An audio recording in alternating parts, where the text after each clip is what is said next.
How in the world did you guys stay cool over the weekend? Kids are out for the summer. It was hot, hot, hot. Did you fill the kiddie pool, blast the AC? Well, hope you remember what you did, because guess what? It's going to get worse. Hello, everybody. I'm Lee Goldberg. And I'm Lindsay Mills. I love taking a look at how everyone was beating the heat over the weekend. So if you're thinking, calm down, people, it's really not that hot today, well, you're right. People were out there wearing sweatshirts at the beach. And Jess, it's really not that toasty compared to what's on the way. That is true, Lindsay. It's not quite as warm today as what it'll be tomorrow. We're talking about temperatures tomorrow for most of us in the low to mid 90s. So these were our high temperatures today. Many of us stayed, or most of us stayed in the 80s. 80 was the high today in Bangor, 76 in Portland, 83 in Lewiston, and 82 in Waterville. So temperatures tomorrow add about another 10 degrees to this, and that's what we'll be seeing for our high temperatures tomorrow. We've cooled off quite a bit along the coast. 73 in Portland. It's 64 though in Rockland, thanks to a sea breeze. Maybe you had a sweatshirt on the beach because of that sea breeze. Winds right now for most of us coming out of the east or southeast, so we are getting cooler temperatures along the immediate coast. Tomorrow though, it is going to be warm for most of us for much of the day. Here's a look at the current satellite radar. Not a lot going on right now. However, off to our west, we do have this line of showers and storms. It's going to move closer to us, but as it does, these storms will really die down quite a bit. So there is the possibility for a few sprinkles tonight. But then, you guys, much warmer temperatures on the way for tomorrow. We'll talk about that coming up in just a little bit. All right, well, all that hot weather in Maine usually translates to a day at the beach, and if you packed lunches, especially for everybody in your family, I can't even imagine. Maybe you brought your own chairs. It used to be, you know, some pretty cheap, easy fun to go to the beach, but not so much anymore. Yeah, so add the entrance fee and the parking fees, all that stuff adds up. But what exactly are we paying for? When it's Monday in vacation land. I like swimming and playing in the sand. And the whole family is on vacation. My favorite part about the beach is probably boogie boarding. This is the place to be. Well, it's $5 more than it was last year. I did notice that. This year, prices to park at some Maine beaches are up. At Higgins, Ferry, and Pine Point in Scarborough, daily parking for one car is $15, up from $10 last year. The season parking pass for all three beaches is still $40 for residents, but for visitors, it doubled, costing $150 in 2018. And it's a lot to pay to go to the beach. We had a few questions regarding why. Todd Souza, the Director of Community Services for Scarborough, says the town requested a review of the fees last year, and after researching areas up and down the coast, they set the new fees in the fall. We haven't raised our season passes since I believe it was 2014, and then daily parking fees since 12. And the new minimum wage hikes are a chunk of the change. Staffing, which has been a challenge over the past few summers as minimum wages have increased. The increase also covers beach and restroom upkeep. It's very important, absolutely. I said let's set up near the bathroom. Over at Crescent Beach State Park in Cape Elizabeth, there is a park admission fee. Crescent Beach is $6 for Maine residents, 12 to 65, and $8 for non-residents, 12 to 65. Kurt Shaner, park manager, says the last time the fees changed was in 2016. All state parks have individual separate entry fees, and they do vary. Some parents say even if it does cost $15 per car or $6 per person, at the end of the day, I'm learning to swim and I can go underwater. Memories like these are priceless. Yes, she was very excited to tell me about how she's learning to swim and she can hold her breath and go under the water. Now, I called really all over today. There isn't a municipality I don't think I called today. And I was talking to one of the town managers in York, and he said they're actually still recovering from the four-easter, which is the term they've made for the 4 nor'easters we had, or 3. And the parking meters there, they're still implementing some of the newer ones. So you can still park there for about $1 an hour, or in some places, there's no fee because the meters aren't there yet. As a parent too, you're kind of in a bind because you want to go to a beach where there are, you know, restrooms that you might need for your child, right, or, you know, even like maybe a snack bar, and those are the ones that you generally have to pay to get into. So, exactly, you know, but for some people, I think it's worth it then going to a beach where you don't have that, and all of a sudden you're like, okay, my kid's got to go to the bathroom. You get what you pay for, essentially. Absolutely. All right, there you go. An amazing moment that has the world breathing a sigh of relief. A boys soccer team was found alive 9 days after the team went missing inside a flooded cave system. The Thai Navy SEALs found the 12 boys and their coach seeking refuge on higher ground. But the story's not over yet. Getting them out of that cave safely will still be a challenge. A French gangster broke out of prison again. This is his second escape in 5 years. This time, masked men hijacked a helicopter, used smoke bombs, and cut through bars using power tools. The criminal and his accomplices flew away from the prison courtyard. The whole operation took 10 minutes and happened in broad daylight. Your vote is as a Thank you, Frank. My vote's no more important than any other of the 99 senators with whom I serve. Well, Senator Collins is technically correct, but still all eyes are on her going into the looming fight over President Trump's Supreme Court nominee to replace Justice Anthony Kennedy. With 51 Republican senators and Senator John McCain absent because of cancer treatment, moderate Senator Susan Collins could be the deciding vote between a justice and an almost justice. A lot of Democrats are pinning their hopes on Senator Collins, but let's take a look at the record and see where she actually stands on the issues. Is she going to help Democrats hold up this nominee until after the midterm elections?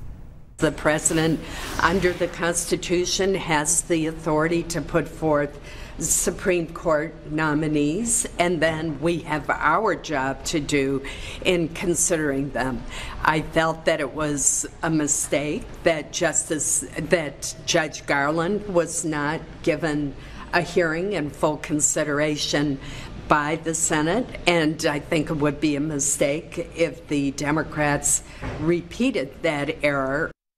So that's a no. If you remember, Senator Collins went against most of her party when she met with Judge Merrick Garland, President Obama's choice to fill the late Justice Scalia's seat. Republicans didn't think an outgoing president should nominate for a lifetime appointment, so they delayed until President Trump was in the White House.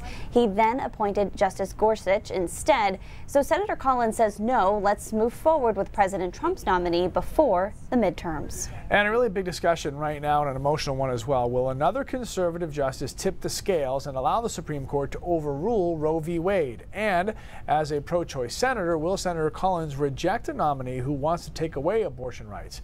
Here's what she said this past week. You cannot ask a judge how he or she, a judge nominee, how he or she would rule on a specific case. That's inappropriate. But I do get a sense from them on whether or not they respect precedent.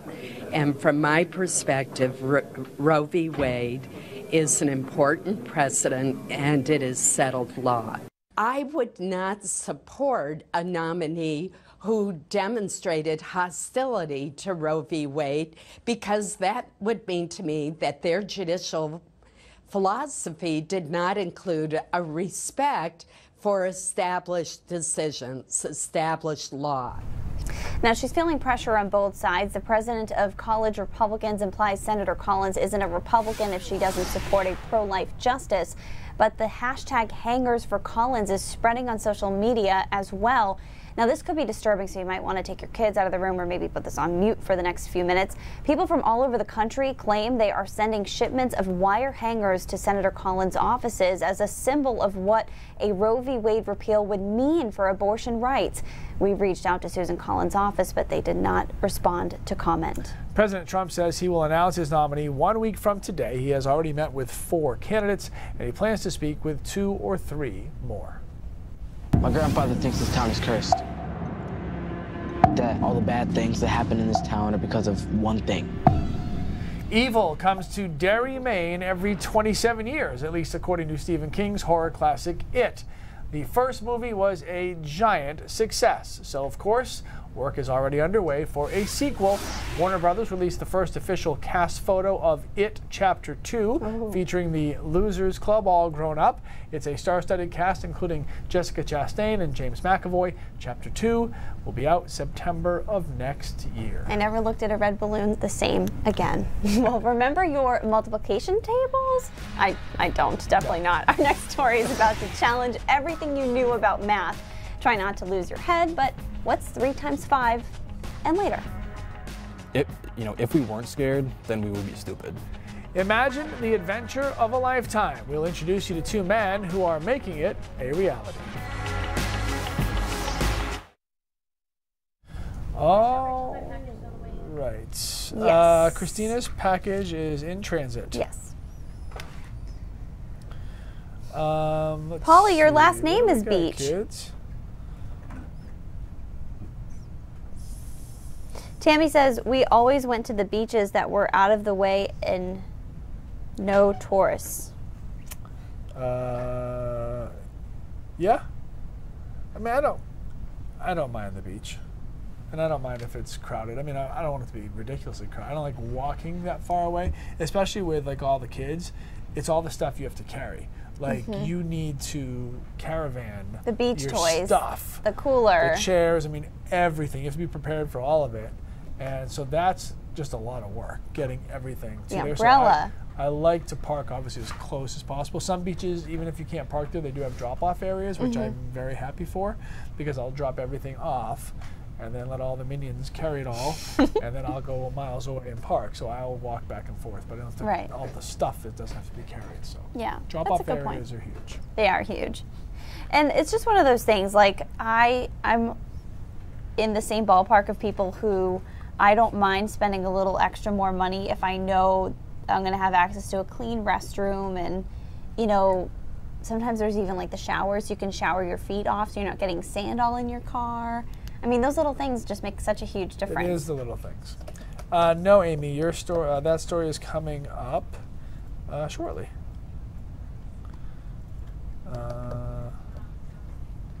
What's everybody doing for the 4th of July? Are we all at our vacation destinations at this point? Are you guys heading out of town? Are you staying in town?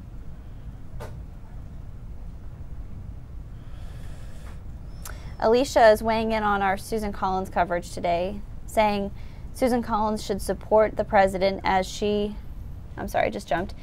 should Maine people first. We will vote her out as soon as she's up for re-election. She should do what she is supposed to do for the party.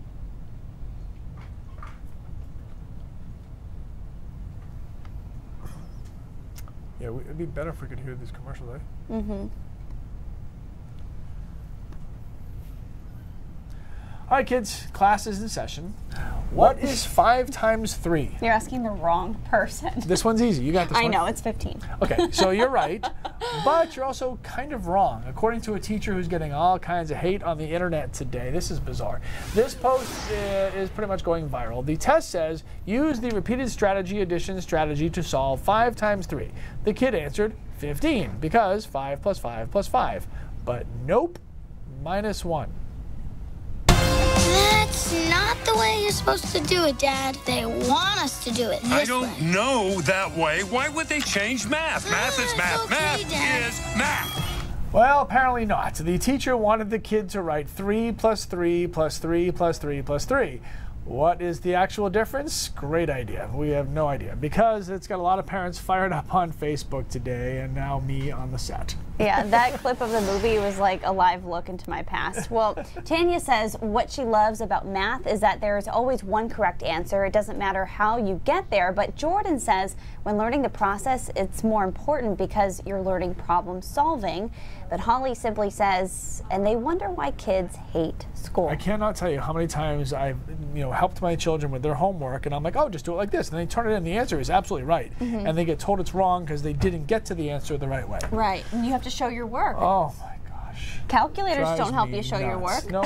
Okay, anyway, we have a whole half-hour show on that. I But know. we'll move on. How would you like to quit your job and go ahead and race cars across Mongolia? Sure. A pair of Maine Maritime alumni are going to be doing just that. Their story when we come back. And we hope you like it hot, because that's what you're gonna get. Full forecasts with Jess Conley coming up. Of course you do. I'm jealous. I wish I did.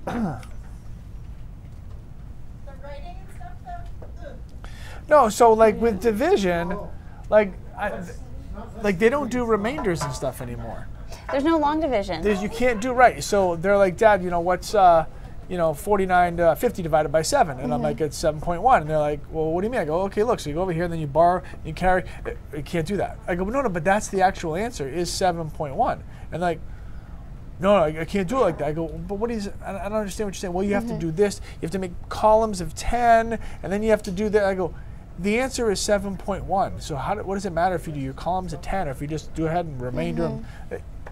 It's stressing me out. I'm arguing with them. And I'm like, guys, I'm telling you, this is the right answer. Like, I know what I'm doing. This is definitely right. I mean, you're going to turn this in. They turn it in. They come home. Teacher says, yeah, you did it wrong. Like, what? They're teaching an alternate way? I don't. I like both. But I don't. It doesn't matter. It doesn't matter that 2 plus 2 is still 4, no matter how if you do 1 plus 1 plus 1 plus 1, or if you do 2 plus 8 minus 6, it's still 4. I agree with what Jess said. Jess is like, she's for teaching alternate ways to arrive at the same answer, you know, because people think different ways. Okay, so if I want to go here, and I start here, and I go from here to here, that's the best way to do it. Right. Now, I understand that I could go here first, then go backwards, then come back, and I'm still going to get here, but why would I do that if this is the best way to do it? That's true. I don't know. Maybe you learn things along the way. I mean, so like doing the news right now, the way we should be doing it is facing the camera and talking to the camera. Right. Now, I could do the news like this, and I could still read the news, and I could still give everybody all the information they need to know, but that's just not how you do it. So even though there are other ways to do it, there's other ways to do everything. It doesn't make them better. That's true. She said she's done. Yes. Hey, can we hear the newscast commercials off air, anything? So that part doesn't make sense to me. When you're, the Patriots, you could absolutely run backwards and then turn around and run forwards and still score a touchdown, but why would you do that? That's another way to do it, but why would you do it? I really can't weigh in on this math conversation because it's making me sweat. I'm just saying. And I wish I was joking.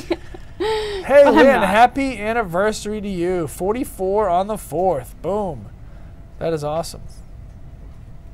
So I guess we can't hear off air. You graduate from high school, you head off to a good college, you land a great paying job, and then after a couple of years, you push the pause button so you can just travel the world. Sounds like a dream. It seems like everyone on Instagram these days. But for one Maine man and his college buddy from New Hampshire, it's a reality. So what are you doing this summer? John Parinello and Tanner Pigeon are going to be spending it in this. A 1984 Reliant Rialto with 3 wheels and a gas tank that holds 1 liter at a time. The 2 Maine Maritime Academy graduates have left their jobs and are taking part in the Mongol Rally. It's a 10,000-mile trek that begins in the Czech Republic and ends in Russia. If we weren't scared, then we would be stupid. You know, it's like, I mean, I'm super nervous, you know, I'm really anxious about it, but I think, part of that's part of the, allure of it and part of the, excitement of why we want to do it. More than 300 cars take part every year in the largest enduro rally in existence. This amazing race raises money for charities. John and Tanner will be representing Team Trevor, which helps fund research for rare cystic fibrosis mutations. Now, since this is a race, there has to be a winner. So, what do you get if you win? Nothing. It's like, I equate it, it's kind of like, it's like climbing Mount Everest, there's no reward for doing it.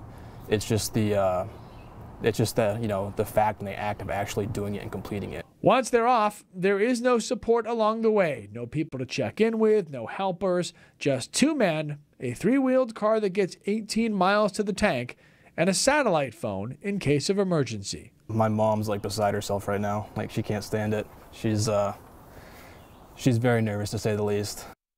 I'm with Mom on that one. John and Tanner hope to leave next week. The race begins July 15th, and they are expecting to take about 2 months to get to the finish line. And you guys, if you want, can follow along the journey. We've posted a link under the Now section of our website. Really cool, but I'd be really nervous. Yeah, and they're gonna have to take their time because they're gonna have to fill up for gas. Every 18 miles? I wonder if they're still gonna like each other at the end of this 2-month trip. Well, it'll be interesting. Okay.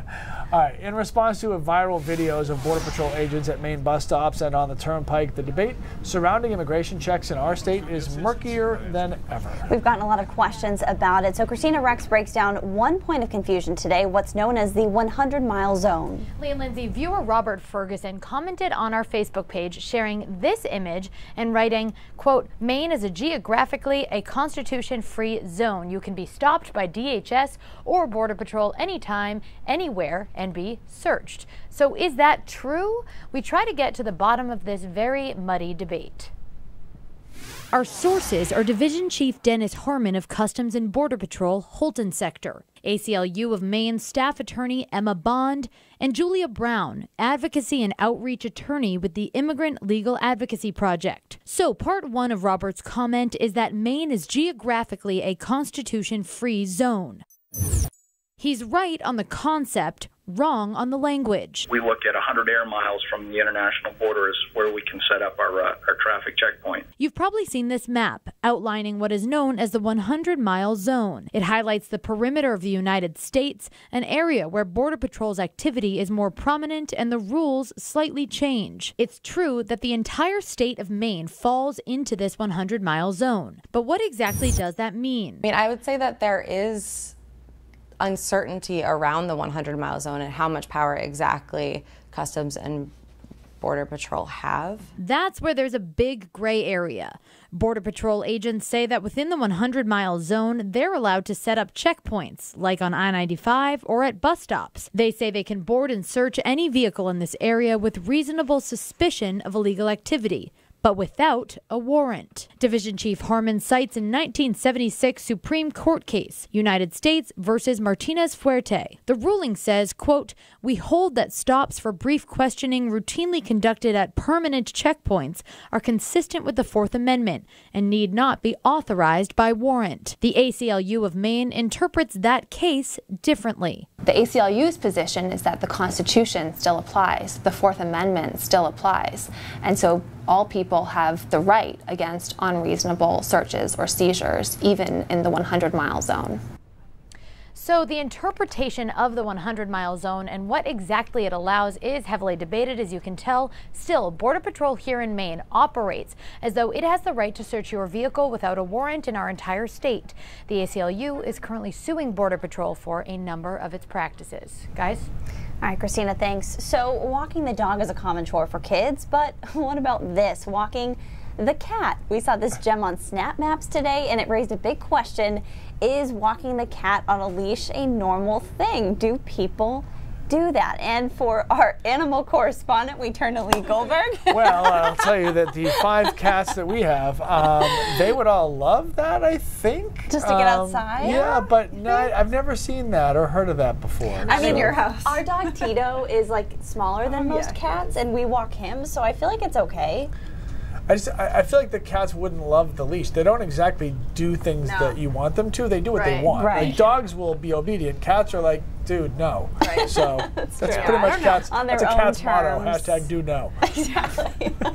Okay, well, for those who are maybe going to take their cats out for a walk today, maybe do it today, not tomorrow. Yeah. It's going to be so hot tomorrow. Cat days of summer. Yeah, that's what they say. Exactly. It's going to be hot tomorrow, guys. Hot again Wednesday, again Thursday. What's the general pattern here? I mean, it's staying warm for several days. Finally, on Friday, we'll get a little bit of a break from the heat, but it looks like some thunderstorms are possible by Friday afternoon. Right now, not too bad, especially if you're close to the coast. 73 in Portland. Look at Rockland, 64 has really cooled down. It's still 79 in Bangor, 80 right now in Waterville. Look at all this heat. We still have plenty of hot air. This is slowly kind of moving to the east, so we will see this for the next several days. It is really going to stay warm for the next at least 3 days. Still kind of warm on Friday too, before the cold front comes through and cools us down at least a little bit. Not a lot going on right now. It's nice and bright outside for most of us. There is a front off to our west. That's going to slowly move closer to us, but as it gets a little bit closer, the showers and thunderstorms within it are really going to die down. There is a chance for a couple sprinkles tonight as this again moves a little bit closer, but for the most part, we'll stay pretty quiet tonight. Let's go through the hour-by-hour forecast. 10 o'clock, you can see the rain kind of just on our border. It moves in as we go through the next several hours through the overnight hours, mostly just sprinkles, especially across northern Maine. For tomorrow, we'll start out with temperatures in the upper 60s and lower 70s. We are going to warm up. Look at the noontime temperatures, 87 in Waterville, up to 83 in Portland. Sanford's at 89, and then we keep warming up tomorrow afternoon. Many of us will be able to make it into the low to mid 90s tomorrow. Clears out for early Thursday. We'll start warm and we'll stay warm for the day as well. Wednesday, sorry. It clears out for early Wednesday. We'll stay warm. All the days are hot really for at least the next several. You can see Wednesday afternoon back into the low 90s, pretty much the same forecast for the day on Thursday too. One thing that I do want to point out, there is an air quality warning that's shaded in gray. If you are sensitive to unhealthy air quality, just take your time outdoors tomorrow and try to stay inside if you can. Here's the temperature trend the next 3 days, most of us in the low to mid 90s, but after that, we'll start to get a little bit of a break. A cold front comes through on Friday, and then the weekend is looking super comfortable. Upper 70s, lower 80s, and much less humid too. The humidity sticks around for the day tomorrow. Here's a look at your 7-day forecast. Still very hot and humid for tomorrow. Hot and sunny still on Wednesday. And it's still wicked warm on Thursday. Again, that cold front comes through during the day on Friday. And then look at the weekend. Fantastic. Upper 70s, lower 80s with some sunshine. By next Monday, we'll be back down into the mid 80s, guys. All right, Jess, sounds good. There I know, is. you're loving it. Gets the applause. Okay, let's check in now with Cindy Williams, who has a look at what's coming up on News Center Maine at 5:30. Hey, Cindy. Hi, guys. So how young is too young in order to be able to buy cigarettes? Well, in Maine, as of right now, you now have to be 21 years old. Some young people are not happy about that. We're going to have more on that coming up. And 3 wishes from her mother's deathbed. Why a young woman is dedicating all of her free time to Sarah's house. Those stories and much more straight ahead. Back to you. Thanks, Cindy. News Center Now continues when we come back.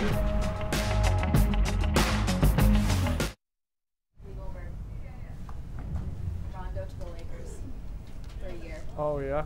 Good luck with that. So Carly, your mom misses you? That's what we're gathering. Gosh, don't give my mother ideas. This is what my mom's going to do. She's already upset I haven't gone home to visit anytime soon. Anytime recently. You should call your mother. I call her. Trust me, it is an ongoing conversation all day, every day. You're not in touch often enough.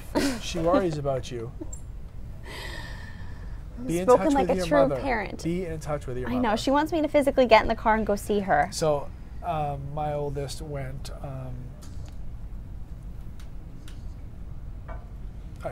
He went away for the weekend, like 3 hours away.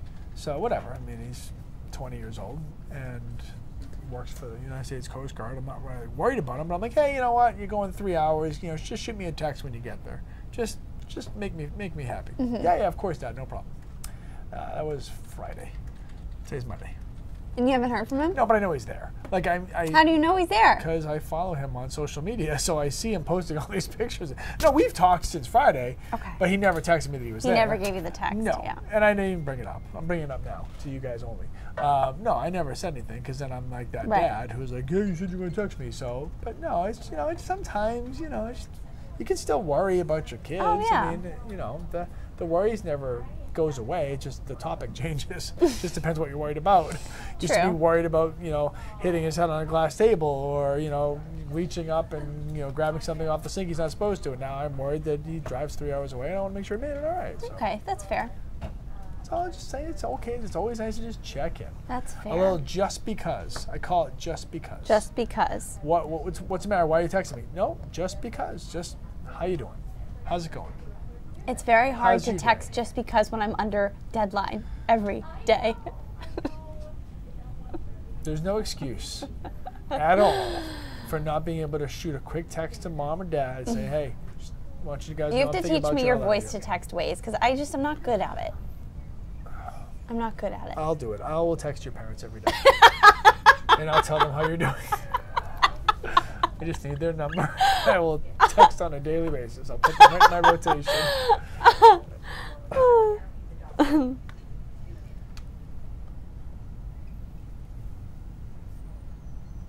It's that time of year when we see some of the best parts of Mother Nature.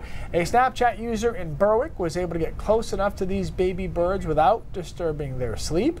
They are not exactly the cutest animals right this second, but they will be little balls of fluff soon enough. Remember, respect birds' homes if you do decide to get a picture of a nest in your backyard. Very important. And Crystal Keller-Lee sent in this photo of a baby and mama moose trying to cool down by the stream. Crystal says she and her sister spotted the pair last week near Mount Katahdin.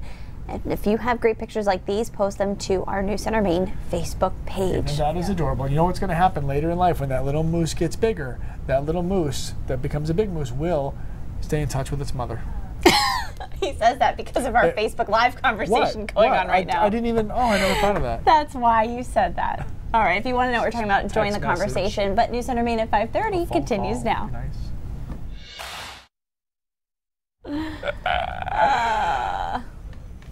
Bye, everybody. See you guys tomorrow.